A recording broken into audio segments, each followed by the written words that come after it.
Assalomu alaykum, aziz yurtdoshlar, qadrli nuroniylar. Men sizning huquqlaringiz himoyachisi, yurist Otabek Mirzayevman. Bugun biz juda og'riqli va muhim bir mavzu haqida gaplashamiz. Pensionerlarning bank hisob raqamlari qanday qilib muzlatib qo'yilayotgani, buning sabablari va eng muhimi, ushbu murakkab vaziyatdan qanday chiqib ketish yo'llari haqida batafsil ma'lumotga ega bo'lasiz. Diqqat! Shoshilinch xabar. Agar siz pensiya kartangizda qora kun uchun jamg'armalaringizni saqlayotgan bo'lsangiz, uni zudlik bilan yechib oling. Chunki Markaziy bankning yangi ko'rsatmasi tufayli sizning mablag'laringiz kutilmaganda bloklab qo'yilishi mumkin. Bu shunchaki ogohlantirish emas, balki minglab keksalarimiz boshidan kechirayotgan achchiq haqiqatdir. Tasavvur qiling, butun umringizni halol mehnatga bag'ishlab, farzandlaringizning kelajagi, o'zingizning keksayganingizda tinch-osoyishta kun kechirishingiz uchun har bir so'mni tejab, yig'ib qo'yasiz.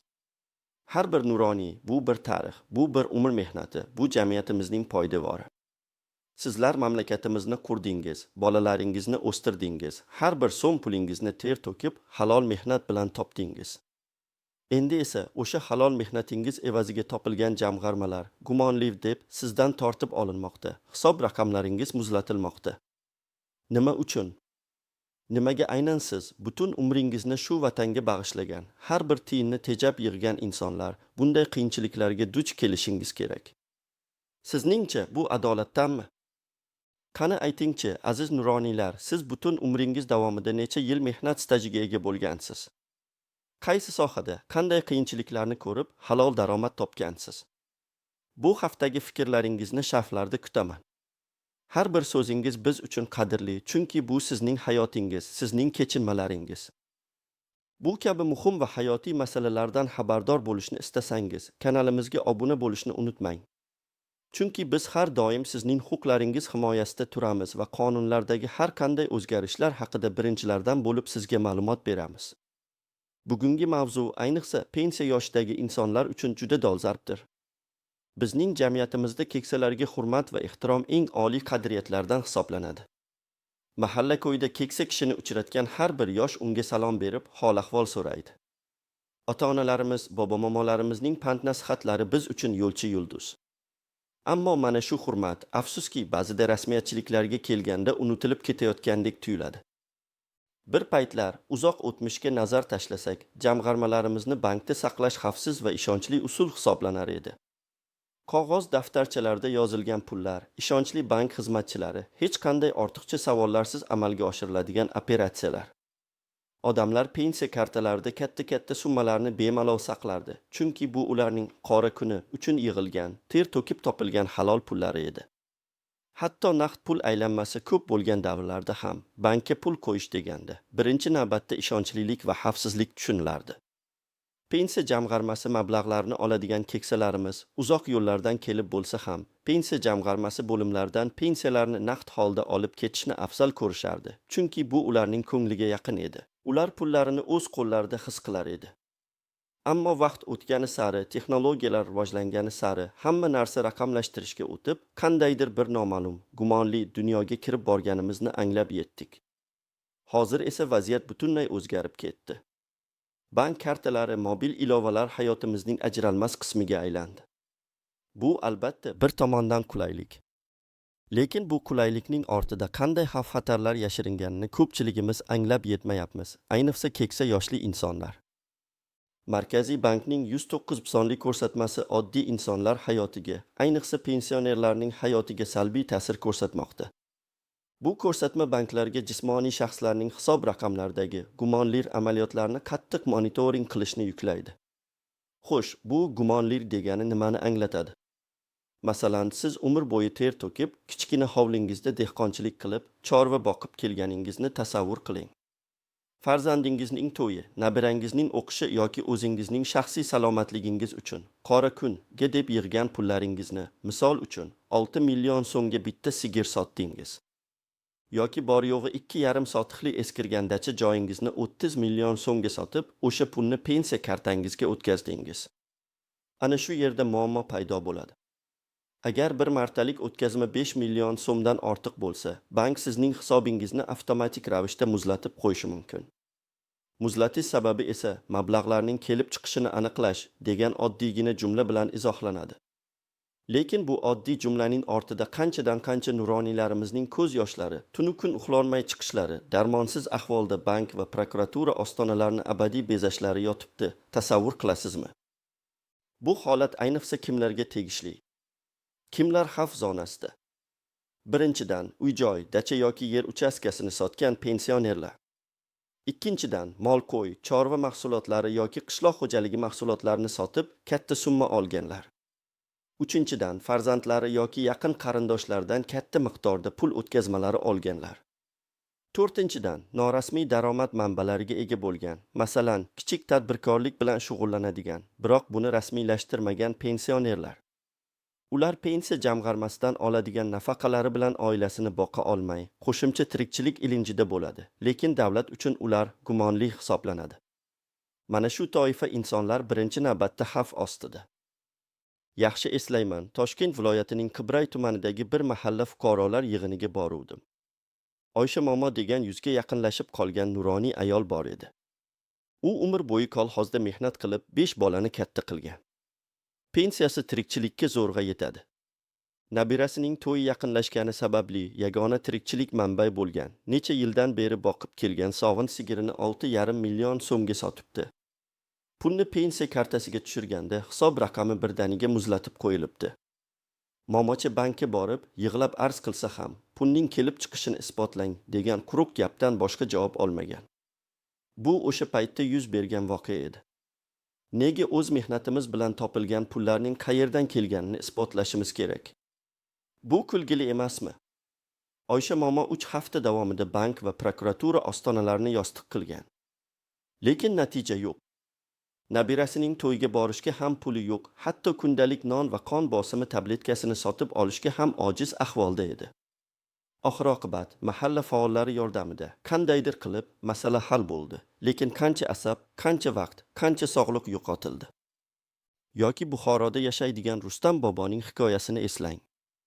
U yoshligidan zavodda mexanik bo'lib ishlagan, urushdan keyingi og'ir yillarda mamlakatni oyoqqa turg'izishga hissa qo'shgan halol inson. O'g'lining og'ir kasalligi tufayli shoshilinch operatsiya uchun qishloqdagi eski hovlisining bir qismini sota turgan edi, jami 32 million so'mga. Xaridor pulni to'lagach, bankka kirib, o'zining pensiya kartasiga o'tkazib berishini so'ragan. Rustam bobo shundoqqina bankka borib, pulni qabul qilgan va kartasiga tushirishni so'ragan. Ertasi kuni ertalab dori-darmon sotib olish uchun aptekaga borganda, kartasi bloklanganini bilibdi. Bankka qaytib borsa, gumonli operatsiya degan javob. Bobo esa qon bosimi ko'tarilib, yarim tunda kasalxonaga tushgan. Uning uchun bu nafaqat pulning yo'qolishi, balki o'z sha'niga qilingan haqorat, butun umri davomida halol mehnat qilgan inson uchun eng og'ir ruhiy zarba bo'lgan. Axir bizning keksalarga hurmatimiz shunchaki og'izda qolib ketmasligi kerak-ku. Ayrim toifalarga pensiya miqdorlari oshirilishi haqida ham gapiriladi. Masalan, urush qatnashchilari, nogironlar, boquvchisini yo'qotgan oilalar uchun pensiya va nafaqalar oshirib boriladi. Bu albatta yaxshi. Lekin bu oshirishlar inflyatsiya darajasini qoplayaptimi? 10 ming so'm oshirilgan pensiya bilan kun o'tkazish mumkinmi? Nonning, kommunal to'lovlarning, eng asosiysi, dorilarning narxi osmonga chiqib ketgan bir paytda, bu oshirishlar shunchaki bir tomchi suv emasmi? Har bir so'mning qadrini biladigan, har bir tiyinni tejab yig'adigan keksa insonlar uchun bu gumonli operatsiyalar bilan bog'liq muammolar og'ir yuk bo'lmoqda. Ular farzandlariga yuk bo'lishni istamaydi, o'zining muammolarini o'zi hal qilmoqchi bo'ladi. Ammo mana bunday rasmiyatchiliklar ularni butunlay umidsizlikka tushirib qo'yadi. Siz ham shunday holatga tushganmisiz? Yoki atrofingizdagi kishilardan shunga o'xshash voqealarni eshitganmisiz? Fikrlaringizni biz bilan bo'lishing. Sizning tajribangiz boshqalar uchun dars bo'lishi mumkin. Xo'sh, bu vaziyatdan qanday chiqib ketish mumkin? Qanday qilib o'zimizni va jamg'armalarimizni himoya qilishimiz kerak? Men sizga bir nechta aniq tavsiyalar beraman, azizlar. Birinchi va eng muhim tavsiya: pensiya kartangizda katta miqdordagi pulni saqlamang.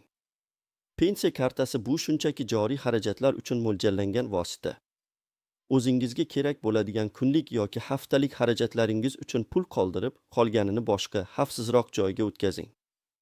Ikkinchi tavsiya: agar sizda katta miqdordagi naqd pul jamg'armalaringiz bo'lsa, uni bankka o'zingiz olib borib, depozit hisob raqamiga omonatga qo'ying. Bu eng xavfsiz usul.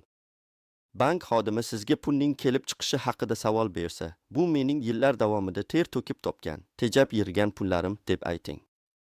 Agar siz o'z pulingizni omonatga qo'ysangiz, u himoyalangan bo'ladi. Pensiya kartangiz esa kunlik operatsiyalar uchun qolaversin. Uchinchi tavsiya: agar siz uy-joy, yer uchastkasi, dacha yoki chorva mollari kabi qimmatbaho mulkni sotayotgan bo'lsangiz va sotishdan tushgan pulni bank orqali olmoqchi bo'lsangiz, birinchi navbatda oldindan hujjatlaringizni tayyorlab qo'ying. Mulkni sotish shartnomasi: agar pul sizga hadya qilingan bo'lsa, hadya shartnomasi kabi hujjatlar sizda doimo tayyor tursin. Bankka pul kelib tushishi oldidan bank xodimlarini ogohlantiring va kelib chiqishini tushuntiring. Hujjatlaringizni oldindan taqdim eting. To'rtinchi tavsiya: agar sizga farzandlaringiz yoki yaqinlaringiz chet eldan yoki mamlakat ichidan katta miqdorda pul jo'natmoqchi bo'lsa, ulardan pulni sizning nomingizdan bankdagi depozit hisob raqamiga o'tkazib berishlarini so'rang. Yoki avvalambor mablag' kelib tushishdan oldin bankni ogohlantiring. Beshinchi tavsiya: agar, afsuski, sizning hisob raqamingiz muzlatib qo'yilsa, avvalo xotirjam bo'ling. Birinchi navbatda bankka murojaat qiling va muzlatilish sababini aniq tushuntirishlarini talab qiling. Muzlatilish sababi yuzasidan yozma javob talab qiling. Agar ular sizga qoniqarli javob bera olmasalar, ikkinchi qadam: prokuraturaga ariza bilan murojaat qiling. Barcha hujjatlaringizni, mulk sotish shartnomasi, pensiya guvohnomasi, bankdan olingan ma'lumotnoma va hokazo ilova qiling. Ayniqsa bizning mahallalarda keksalarimizga hurmat kuchli bo'lganligi sababli mahalla raisi va faollardan yordam so'rang. Ular balki bankka siz bilan birga borib, vositachilik qila olmasa ham moral jihatdan qo'llab-quvvatlaydi.